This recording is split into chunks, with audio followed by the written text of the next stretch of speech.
সকাল 2:30টা। খবর পড়ছে হাবার ভাই বাবা মাখনের বাবা কেদারমার ফাদার মোহাম্মদ নাজমুল ভাই।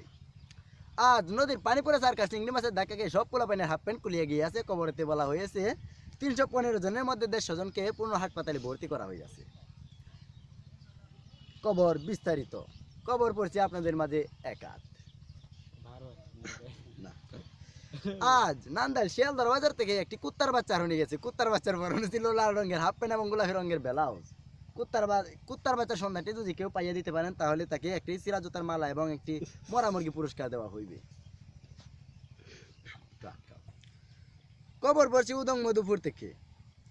আজ সকাল 2:30টার সময় মুরগি মিছিল বের হয়েছে। তারা বলতেছে তাদেরকে সেলোয়ার কামিজ না বানিয়ে দিলে তারা ডিম পাড়া বন্ধ করে দেবে। কিন্তু চিন্তার কোনো কারণ নেই, আগামীকাল থেকে বুড়ো বুড়ো মানুষগুলো ডিম পাড়তে শুরু করবে।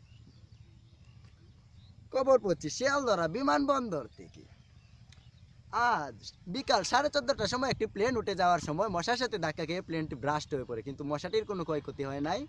তবে মশাটিকে ধরার জন্য 2000 বিটিআর এবং 3000 সেনাবাহিনী মোতায়েন করা হয়েছে। আর শেষ পর্যন্ত মশাটি শিয়ালদহ বাজারে ধরা পড়ল। মশাটি পেট কেটে দেখা গেল, মশাটির পেটের ভিতরে 5টি মিলিটারি পাওয়া গেল। খবর শেষ করছি, আবার দেখা করবেন রাত 14:30টার পর।